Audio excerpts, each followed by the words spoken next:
मित्रांनो, पार्टी करायची आहे तर मग चला ना सोलापूर बरोबरच विजापुरात प्रसिद्ध असलेल्या चाचा मच्छी ढाब्यावर.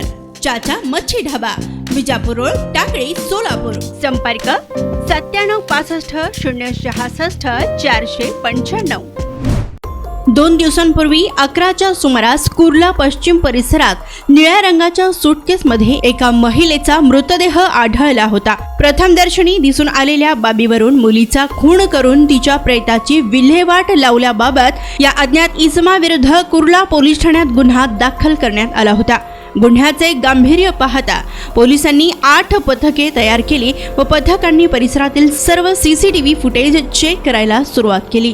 पोलिसांचा तपास सुरू असतानाच गुप्त बातमीदारांमार्फत मयत मुलगी हिची ओळख पटविण्याचा प्रयत्न केला असता मयत मुलगी ही धारावी परिसरात राहत असल्याची माहिती पोलिसांना मिळाली.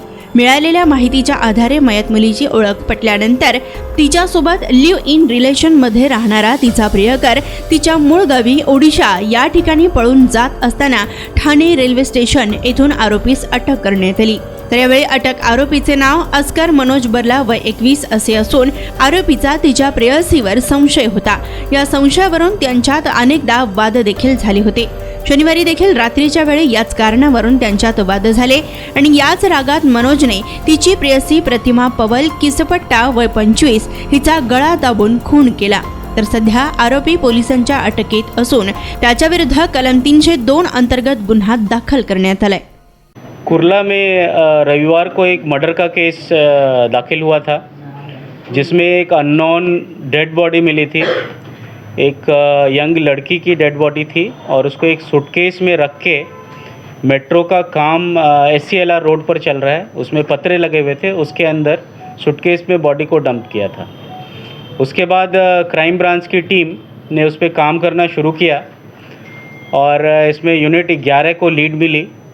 तो हमारा जो तांत्रिक विश्लेषण था, CCTV चेकिंग वगैरह थे और साथ में हमें इंफॉर्मेशन मिली, उसके बेसिस पे बॉडी आइडेंटिफाई हुई कौन है और साथ में ये भी पता चला कि वो एक लड़के के साथ रहती थी और उसके घर का भी पता चला और वो लड़का भागने की कोशिश कर रहा है.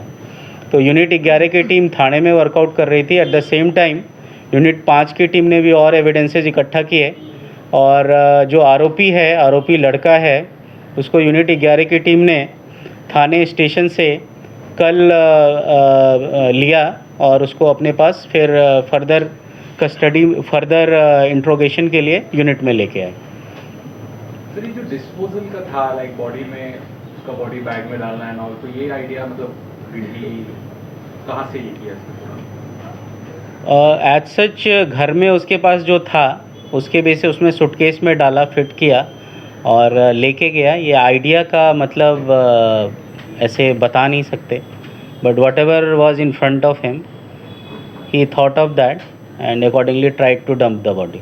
सर घर से निकलने के बाद कहाँ उसकी मूवमेंट हुई है? क्या ट्रेन से मुंबई से फरार होने की फिराक में था बॉडी के साथ में? उसको क्या पूछताछ में पता चला, क्या अड़चन ऐसा लगा कि बॉडी मुंबई में डंप कर दी? पहले वो बॉडी को लेके बाहर जाने की फिराक में था. उसका जो मूवमेंट है LTT टर्मिनस पे हुआ था. उसके बाद उसका माइंड चेंज हुआ, उसने ट्रेन में लेके जाएगा कहाँ क्या करेगा, उसने वापस ऑटो लिया, कुर्ला साइड में आया तो वहाँ पे उसे दिखा कि काम चल रहा है, पतरे हैं, यहाँ पे शायद डंप हो जाएगा, इसलिए उसने यहाँ पे डंप किया. वापस वो ट्रेन लेने गया और फिर ट्रेन से वो थाने तक पहुँचा और फिर थाने में हमारी टीम ने उसको कस्टडी में लिया. सर मारने की वजह क्या है? मारने की वजह कैसे और आप लोगों को लीड कैसे मिली? वहाँ पर लोकल कोई CCTV आसपास में मिला या ह्यूमन इंटेलिजेंस से कुछ आइडेंटिफिकेशन हुआ पहले लड़की का? तो पहला ह्यूमन इंटेलिजेंस से हमें लीड मिली बेस्ड ऑन जहाँ हमने पूछताछ की, इंफॉर्मेशन वगैरह जहाँ से हम निकाल रहे थे. एंड देन सेकेंड उससे जो करोबरेटिव था उसमें CCTV फुटेजेस और जो तांत्रिक विश्लेषण है, टेक्निकल एनालिसिस, उससे हमारा कंफर्मेशन हुआ और टीम हमारी, हमने बहुत सारी टीम्स बनाई थी जितने हमारे पास लीड्स थे और उस बेसिस पे यूनिट 11 को सफलता मिली. कब से लिविंग में रह रहे थे और रीज़न क्या था हत्या का और हत्या को अंजाम कैसे दिया? ये लोग करीब 2 साल से लिविंग में रह रहे थे, पर ये धारावी जो है, धारावी में पिछले 1 महीने से रह रहे थे MG रोड पर एक रेंटेड प्लेस में. और इनका झगड़ा इस बात पर भी हुआ था कि लड़का जो है उसको डिसीज्ड गर्ल के चरित्र पर संशय था और इसलिए उनका झगड़ा हुआ और इसी झगड़े में स्ट्रैंगुलेशन से उसकी डेथ हुई। ये लड़के ने कन्फेस किया है। सर जिस बैग में रखा था वो बैग घर में पहले से मौजूद था कि इसको खरीदना पड़ा? बैग घर में पहले से मौजूद था। सर तो ये तो परिवार वाले सामने आए हैं डिसीज या आरोपी के तरफ से, और कहाँ पे क्या पुलिस ने भी उनको संपर्क किया है क्या इस मामले में? उसके परिवार से एक हमारे संपर्क में है, क्राइम ब्रांच के संपर्क में है और अभी आरोपी मिलने के बाद जो है बाकी आगे का इन्वेस्टिगेशन का पार्ट है इनके बाकी क्या कहाँ से क्या कनेक्शन है, बट जो मेन जो कोर है मर्डर का उसमें आरोपी हमें मिला है और ये दोनों लिव इन में थे और इनके बीच का ही जो है कारण वो मर्डर का निकल के आ रहा है। उसी रात को पकड़ा गया, जिस रात को बॉडी मिली उसी रात को पकड़ा गया क्या अक्यूज़ या दूसरे दिन? दूसरे दिन रविवार को बॉडी मिली थी और सोमवार को आरोपी पकड़ा गया।